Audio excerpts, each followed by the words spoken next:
Assalamualaikum warahmatullahi wabarakatuh. Halo teman-teman semua, perkenalkan nama aku Rendiani. Aku adalah salah satu mahasiswa jurusan D3 Akuntansi di Universitas Negeri Padang. Nah, pada kesempatan kali ini aku bakal nge-share nih gimana sih caranya melakukan capital budgeting dengan menggunakan 5 metode. Yang pertama, metode average rate of return. Yang kedua, metode payback period. Yang ketiga, metode net present value. Yang keempat, metode internal rate of return. Yang kelima, profitability index. Oke, kita melakukan capital budgeting dengan menggunakan Microsoft Excel. Nggak usah lama-lama. Oh ya, buat teman-teman yang udah datang ke video aku dan udah nonton video aku, terima kasih ya teman-teman. Semoga video yang akan aku share untuk kedepannya bakal bermanfaat buat kita semua. Nggak usah lama-lama, kita langsung ke videonya aja. Oke teman-teman, di sini aku udah punya satu kasus dari PT Hafiz Maulana. Di sini PT Hafiz Maulana mempertimbangkan diterima atau ditolaknya dua proposal usulan. Yang pertama dari proyek A dan yang kedua dari proyek B. Di mana proyek A menggunakan metode penyusutan garis lurus dan proyek B menggunakan metode angka tahunan. Di sini sudah ada datanya, yaitu initial dari investment proyek A yaitu 30 juta. Initial dari investment dari proyek B yaitu 40 juta. Umur ekonomis untuk proyek A dan proyek B yaitu sama-sama 6 tahun. Nilai residu dari proyek A 0 dan nilai residu dari proyek B yaitu 4 juta. Oke, metode penyusutan yang digunakan sudah aku jelaskan tadi. Proyek A menggunakan garis lurus dan proyek B menggunakan angka tahunan. Lalu di sini ada EAT dari proyek A dan proyek B. EAT ini adalah laba setelah pajak. Laba setelah pajak untuk proyek A dari tahun 1 sampai dengan tahun ke-6 itu EAT-nya sama-sama 5 juta. Namun beda nih dengan proyek B. EAT pada proyek B tahun pertama yaitu 9 juta, tahun kedua yaitu 6 juta, tahun ketiga 5 juta, tahun keempat 4 juta, tahun kelima 3,5 juta, dan tahun ke-6 adalah 3 juta. Oke, lanjut aja langsung kita melakukan analisis yang pertama dengan menggunakan metode average rate of return atau ARR. Jadi sini aku sudah menyediakan tabelnya untuk nggak usah berlama-lama lagi. Yang pertama di sini langkah kita yaitu membuat tabel seperti yang aku buat sekarang. Yang pertama ada judulnya PT Hafiz Maulana. Yang kedua ada keputusan dengan menggunakan metode average rate of return. Ini bakal beda-beda lagi nih teman-teman. Nanti bakal ada lagi dengan menggunakan payback period, ada menggunakan IRR, NPV, dan lain-lainnya. Terus di sini aku udah menyediakan kolom untuk proyek A dan proyek B karena tadi kita menggunakan dua proyek ya. Lanjut di sini aku juga udah masukin EAT-nya karena udah diketahui dari data sebelum dari soal, yaitu EAT pada proyek A yaitu dari tahun 1 sampai 6 sama yaitu 5 juta. Dan untuk proyek B EAT-nya sudah aku masukkan, ini berbeda-beda ya dalam setiap tahunnya. Oke, lanjut. Untuk langkah kita berikutnya itu kita mencari depresiasi untuk proyek A dan proyek B. Untuk mencari depresiasi, di sini rumusnya kita menggunakan sama dengan SLN, kita klik, lalu kita ambil E7. E7 di sini adalah initial investment yang 30 juta untuk proyek A. Lalu kita F4-kan, absolutkan, lalu kita titik koma, kita masukkan 0 karena nilai residu kita 0. Lalu kita titik koma kembali, kita klik 6. Karena di sini umurnya itu ya jangka waktunya 6 tahun. Kita enter. Untuk mencari tahun kedua sampai tahun ke-6 kita tinggal tarik titik hitam di kanan bawah ini sampai ke tahun ke-6. Untuk mencari depresiasi proyek B akan sedikit berbeda rumus karena dia menggunakan metode angka tahunan yang berbeda dengan proyek A. Di sini rumusnya SYD. Lalu kita klik J7 dan kita absolutkan dengan F4. Lalu kita titik koma. Karena nilai residu dari A dan B itu berbeda, kalau proyek untuk B nilai residunya itu 4 juta. lalu kita titik koma lagi, kita bagi dengan 6 tahun, lalu kita titik koma, kita klik tahun pertama, lalu kita enter. Oke. Di sini lalu untuk mencari tahun-tahun berikutnya kita tinggal tarik aja ke bawah. Oke, sudah keluar. Lanjut.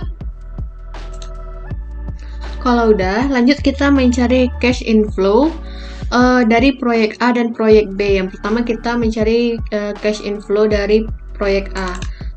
Rumusnya yaitu kita harus menjumlahkan antara EAT ditambah dengan depresiasi. Jadi sama, proyek B juga begitu nanti. Jadi rumusnya sama dengan kita klik EAT pada tahun 1 ditambah dengan depresiasi pada tahun 1. Kita enter.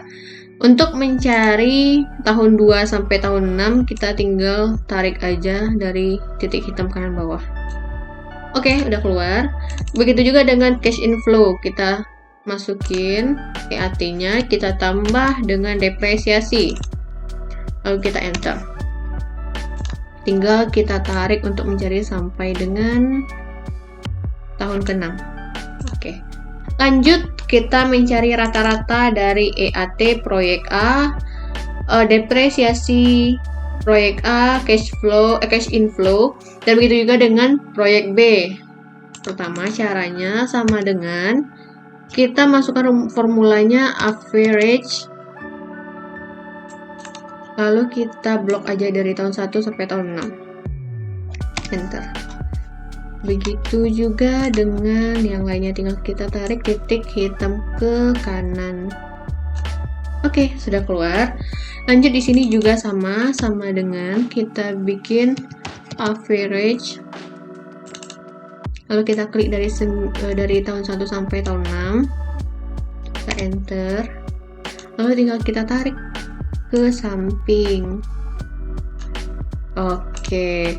Jadi untuk mencari average investment-nya mudah sekali dengan cara memasukkan rumus, yaitu kita harus mengklik inisial investment-nya yaitu 30 juta, kita bagi dengan 2. Kita enter. Udah keluar. Average investment-nya juga sama untuk proyek B, sama dengan kita klik inisial investment-nya 40 juta, kita bagi dengan 2. Oke, sudah keluar hasilnya. Oke, untuk ginilah untuk mencari tabel atau melakukan metode average rate of return-nya. Tapi untuk mencari ARR proyek A dan proyek B itu beda lagi rumusnya, dan kesimpulan proyek A dan proyek B juga berbeda. Di sini untuk mencari ARR-nya untuk proyek A menggunakan rumus sama dengan C15. C15 di sini adalah rata-rata pada EAT ya. Kita bagi dengan average investment-nya. Lalu kita enter. Sudah dapat 33,33%. Untuk mencari ARR proyek B sama dengan kita klik EAT-nya, lalu kita bagi dengan average investment. Enter, dapat 25,42%. Nah, untuk kesimpulan proyek A dan proyek B kita lihat dulu dari soal kita sebelumnya. Di sini kesimpulannya adalah apabila ARR proyek A lebih besar dari proyek B, maka proyek A diterima dan proyek B ditolak. Tapi apabila proyek B lebih besar dari proyek A, maka proyek B yang diterima, proyek A ditolak. Oke, untuk biar nggak lama-lama kita bikin rumusnya, kita copy paste aja dari rumusnya. Lalu kita paste di proyek A. Oke, diterima. Lalu untuk kesimpulan proyek B, kita juga paste dari soal.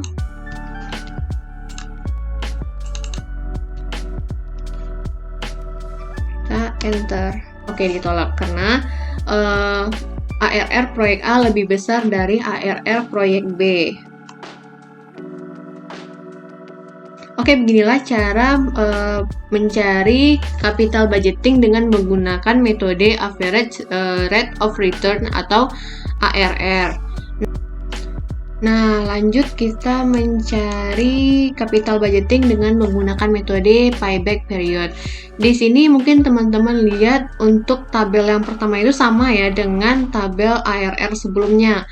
Karena memang akan sama, yang berbeda itu nanti di bagian cara mencari payback periodnya, yaitu PP proyek A dan proyek B di sini. Karena sudah menggunakan tabel yang tadi, tapi jika teman-teman ingin mengulangi lagi cara membuatnya juga nggak masalah, karena tabelnya itu akan sama dengan mencari ulang ataupun dengan mengcopy paste. Jadi di sini yang berbeda adalah bagaimana cara kita mencari payback periodnya untuk proyek A dan proyek B. Di sini sudah ada formulanya seperti ini dan tabelnya. Lanjut, langkah kita yaitu harus memasukkan terlebih dahulu jumlah atau keterangan yang akan kita masukkan ke dalam payback proyek B. Yang pertama di sini untuk initial investment kita memasukkan J7. J7 di sini adalah initial investment sama dengan J7 ya. Enter. Lalu untuk cash inflow tahun 1 kita menggunakan rumus J9. J9 yaitu cash inflow pada tahun pertama. Ya, terus yang untuk cash inflow tahun kedua yaitu kita menggunakan J10. Kita enter. Untuk saldo cash inflow sampai dengan di tahun kedua kita menggunakan rumus sama dengan I20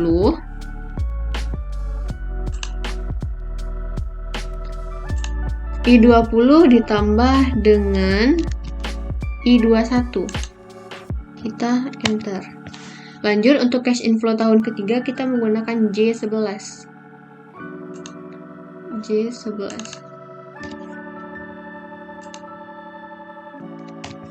Untuk mencari saldo cash inflow sampai dengan di tahun ketiga, kita menggunakan rumus I22 ditambah dengan I23.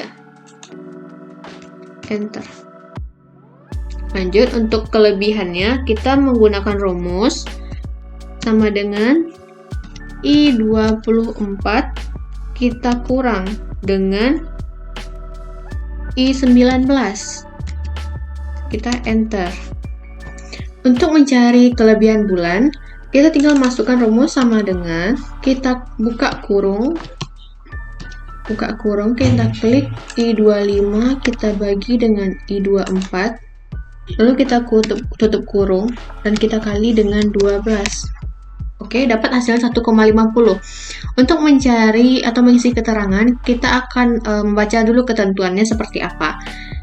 Di sini ketentuannya, karena cash inflow tahun 1 dan saldo cash inflow sampai dengan tahun 2 belum menutupi initial investment, maka di sini kita lihat initial investment kita yaitu 40 juta. Karena di sini belum menutupi, maka di sini kita akan kita ketikkan belum tertutupi karena belum melewati batas initial investment yang 40 juta. Begitu juga dengan cash saldo cash inflow sampai dengan di tahun 2 juga belum tertutupi. Oke. Namun ini kita lihat saldo cash inflow sampai dengan di tahun 3 sudah melebihi dari 40 juta.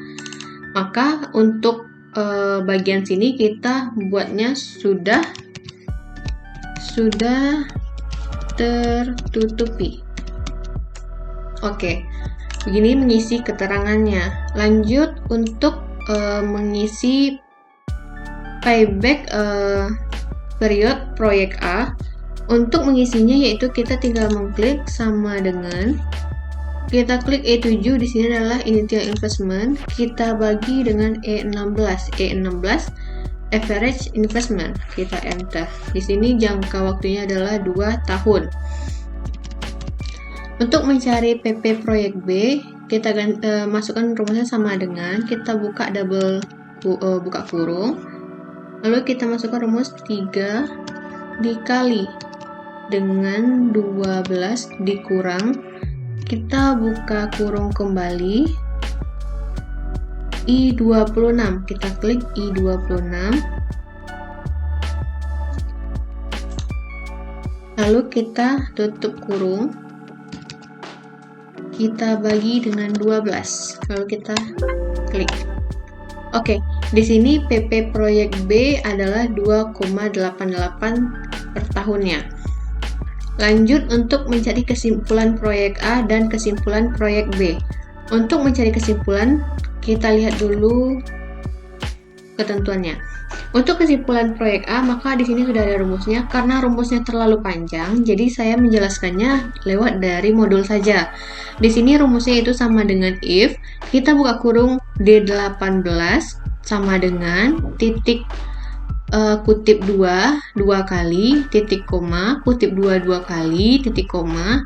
Kita klik kembali if kita buka kurung D18 besar dari I28 titik koma, maka tanda kutip diterima, tanda kutip kembali titik 2, lalu kutip ditolak, kutip dan tutup kurung 2 kali.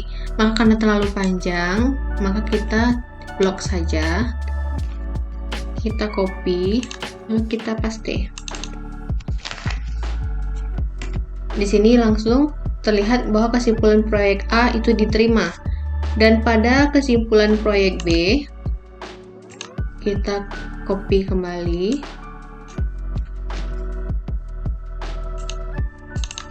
Kita paste di sini. Dan kesimpulan untuk proyek B adalah ditolak. Oke, selanjutnya kita masuk ke metode yang ketiga, yaitu IRR. IRR adalah Internal Rate of Return. Di sini tabelnya tetap sama, cuman perbedaannya nanti untuk mencari IRR-nya. Di sini untuk mencari IRR ada formula baru untuk proyek A dan proyek B. Di sini untuk mencari proyek A, yang pertama, untuk investasi awal kita memasukkan rumusnya min, kita klik E7 yaitu initial investment, kita enter. Lalu untuk cash inflow tahun 1 sampai dengan tahun 6 bisa kita isikan dari mulai cash inflow yang ada pada tabel, yaitu sama dengan untuk tahun 1 kita enter. Lalu jika nggak mau melakukan berulang-ulang, kita bisa tarik aja sampai tahun ke-6. Udah masuk. Lanjut mencari IRR yang diharapkan. Di sini mencari IRR yang diharapkan yaitu untuk interest rate of return ini kita menggunakan atau mencari data tingkat suku bunga. Kebetulan pada soal tingkat suku bunga yang akan kita gunakan yaitu adalah 15%. Lanjut untuk mencari IRR aktual, kita masukkan rumus sama dengan IRR, lalu kita ambil D19,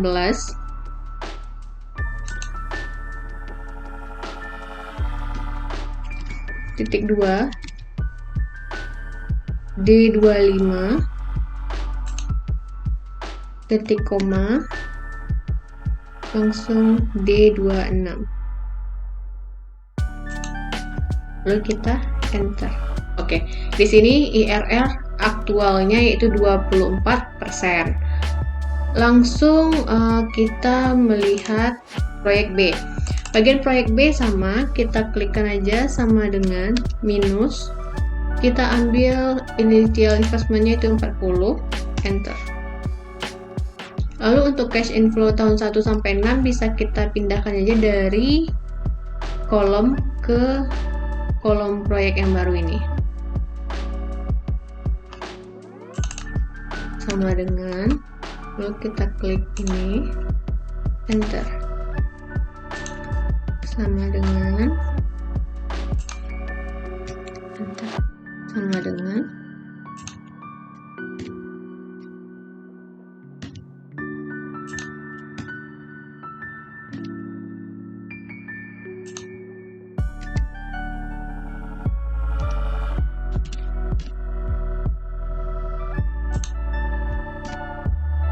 Oke, untuk mencari IRR yang diharapkan sama, tetap tadi kita menggunakan 15%. Lalu untuk mencari IRR aktualnya sama dengan kita klikkan rumusnya IRR. Lalu kita klik I19. Kita titik 2. Lalu kita klik I25. Titik koma, kita klik I26, kita enter. Oke, langsung di sini IRR aktualnya adalah 22%.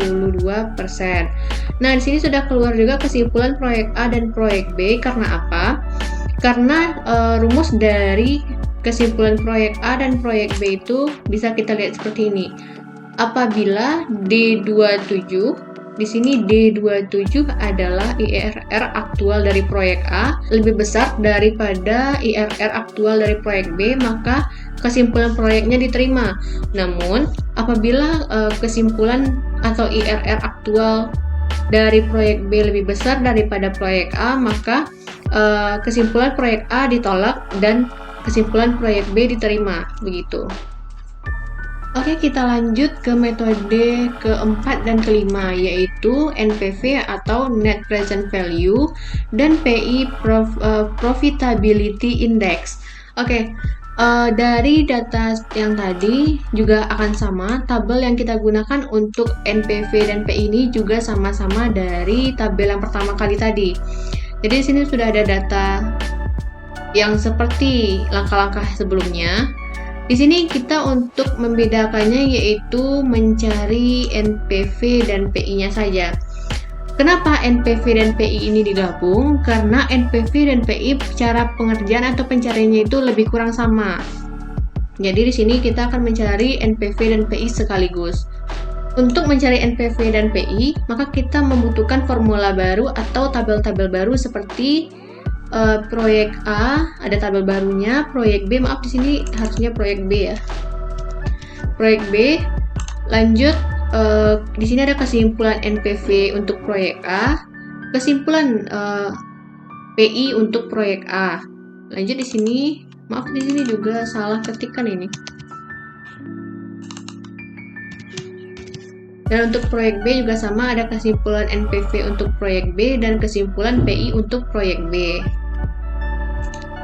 Untuk mengisi tabel baru proyek A ini juga sangat gampang. Kita tinggal mencontoh atau bisa berpatokan kepada tabel yang di atasnya. Contohnya, investasi awal di sini adalah sama dengan investasi awal kita adalah 30 juta untuk proyek A. Kita enter. Lalu untuk cash inflow tahun 1 sampai 6 di sini sudah ada, maka kita tinggal masukkan aja. Enter. Lalu kita klik saja sampai 6. Udah. Dan tingkat suku bunga pada soal adalah 15%. Untuk mencari NPV pada proyek A dengan menggunakan rumus sama dengan kita klik NPV, lanjut kita buka kurung dan kita klikkan D26, kita titik 2, lalu kita blok D20 sampai dengan D25, lalu kita tutup kurung, lalu kita kurang dengan D19 adalah investasi awal ya, lalu kita enter. Oke, sudah keluar nilainya 7.844.827.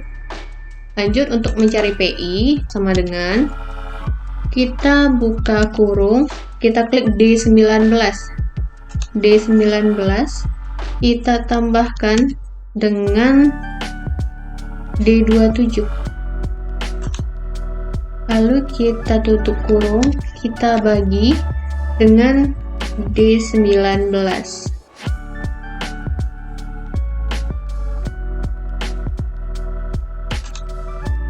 Kita enter. Oke, di sini sudah keluar PI-nya yaitu 1,26. Untuk mencari proyek B juga lebih kurang sama. Di sini investasi awal untuk proyek B sama dengan 40 juta. Lalu kita enter. Untuk mencari cash inflow tahun 1 sampai 6 juga sama, tinggal kita pindahkan aja. Coba kita tarik dulu aja ya. Oke, sudah langsung keluar. Jadi tingkat suku bunganya sama, A dan B yaitu 15%. Lalu untuk mencari NPV untuk proyek B sama dengan, kita gunakan rumus NPV. Lalu kita klik I26. I26 yaitu tingkat suku bunga. Kita titik 2. Lalu kita blok I21. I20 sampai dengan I25. Oke, langsung kita titik 2. Kita tutup. Maaf, ini kita kurung deh. Kita kurang dengan I19. I19 adalah investasi awal ya. Lalu kita enter. Di sini sudah keluar NPV-nya 6.294.842. Dan untuk mencari PI-nya, di sini sama dengan kita buka kurung, kita klik I19, kita tambah dengan I27. Kita tutup kurung, kita bagi dengan I19. Lalu kita enter. Di sini sudah dapat angkanya yaitu 1,16. Kita hilangkan aja rupiahnya.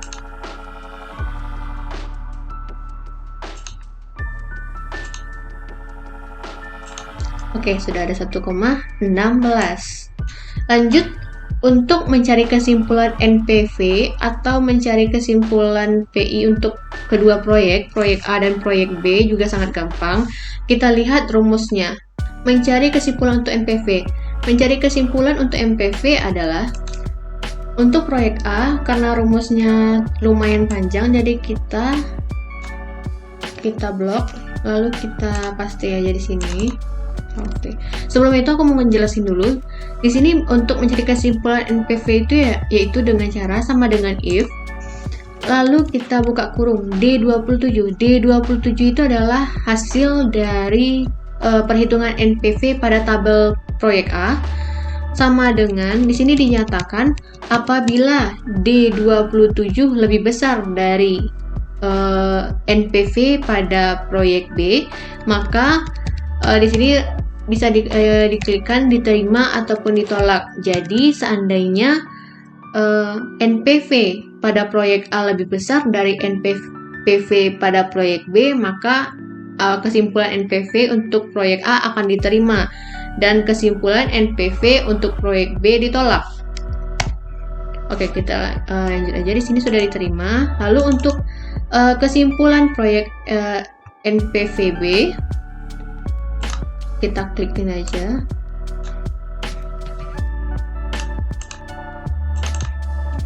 Oke. Tekan, maka sudah ditolak karena NPV hasil dari NPV proyek A lebih besar daripada hasil NPV dari proyek B. Begitu juga dengan rumus untuk mencari kesimpulan dari proyek API. Di sini kita juga sama menggunakan rumus, karena rumusnya juga sama-sama panjang, jadi kita blok saja.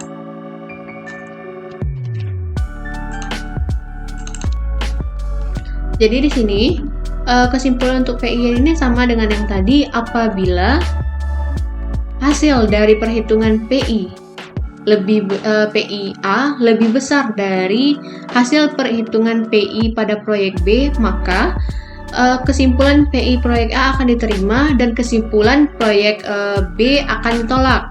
Begitu juga dengan sebaliknya. Mari kita enter aja. Untuk mencari kesimpulan PI untuk proyek B, kita copy paste lagi dari modul. Lalu kita masukkan di sini, Ctrl V, lalu kita enter, maka ditolak karena memang untuk kesimpulan NPV dan hasil dari perhitungan PI-nya lebih unggul proyek A dibandingkan dengan proyek B. Oke teman-teman, beginilah cara melakukan capital budgeting dengan menggunakan 5 metode tadi. Nah, semoga dengan adanya video ini bisa membantu teman-teman untuk melakukan capital budgeting dengan menggunakan 5 metode tadi. Dan semoga video ini bisa bermanfaat juga buat teman-teman yang lainnya. Saya akhiri, Assalamualaikum warahmatullahi wabarakatuh.